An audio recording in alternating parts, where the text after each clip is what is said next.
అందరికీ నమస్కారం. రాష్ట్ర ప్రజలకి, శ్రేయోభిలాషి ప్రతి ఒక్కళ్ళకి అనిల్ కుమార్ యాదవ్ గారు నర్సాపేట, పల్నాడు, మరి ఆయన నియోజకవర్గంలో ఆయన ఏ ఒక్క పని కూడా చేయలేదు. మా ముఖ్యమంత్రి గారు ఏ ఒక్క పని కూడా చేయలేదు, మేము చేయలేదు అని నిజం ఒప్పుకుంటున్నాడు. ఆయన ఒప్పుకున్నాడు. మరి వాళ్ళన్న వైఎస్ జగన్మోహన్ రెడ్డి గారు ఒప్పుకోవటం లేదు కదా. ఇంకొకసారి మమ్మల్ని నమ్మండి అని అంటాడు. ఇక నమ్మే అవకాశాలు ఏమన్నా ఉన్నాయా? రాష్ట్ర ప్రజలు ఒక్కసారి చెప్పండి. లేదు కదా. ఒక్కసారి ప్లీజ్ అని మీ అన్న అడిగితేనే రాష్ట్ర ప్రజలు ఓట్లు వేశారు. అవునా కాదా? రాష్ట్ర ప్రజలు వేశారా లేదా? వేశారు.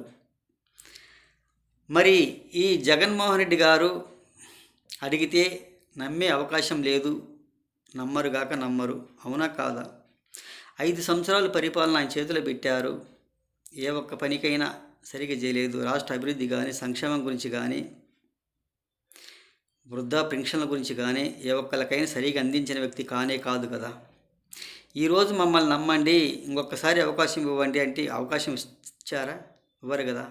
ఇవ్వడానికి ఆస్కారం లేదు. మరి ఈయన ఒప్పుకుంటున్నాడు, మేము తప్పే చేశాము, మా తప్పు క్షమించండి, మేము నియోజకవర్గాల్లో అభివృద్ధి చేయలేదు, మా ఎమ్మెల్యేలైనా, మా ఎంపీలైనా, మా చీఫ్ మినిస్టర్ గారు ఓడిపోయిన ప్రతిపక్ష లేని పార్టీ వైఎస్ జగన్మోహన్ రెడ్డి గారని.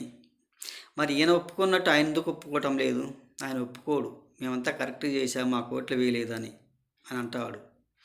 కానీ ఈయన ప్రతి ఒక్కదాన్ని కూడా ఒప్పుకుంటున్నాడు. ఇప్పుడు ప్రస్తుతానికి మాత్రం ఇంకొక వీడియోలో సవాళ్ళ మీద సవాలు, ప్రతి సవాలు విసురుతాడేమో చెప్పలేము. ఆయన నమ్మడానికి ఆస్కారం లేదు. జనాలు కూడా నమ్మరు కదా.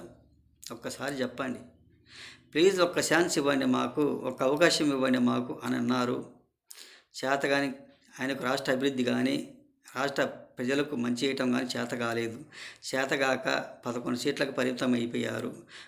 మళ్ళీ 2029కి 11లో ఒకటి తీసేస్తే ఇంకొకటి ఉంటుందో ఉండదో చెప్పలేని పరిస్థితి. ఒక్కసారి ఆలోచించండి. ప్రతిదానికైనా కానీ అనిల్ కుమార్ యాదవ్ గారు దీంట్లో మాత్రం ఒప్పుకుంటున్నాడు.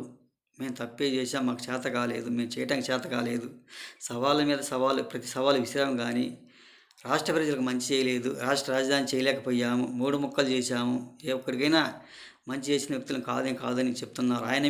ఆయన కానీ అసలు ఒప్పుకోవటం లేదు వాళ్ళన్న వైఎస్ జగన్మోహన్ రెడ్డి గారు. ఒక్కసారి చెప్పండి.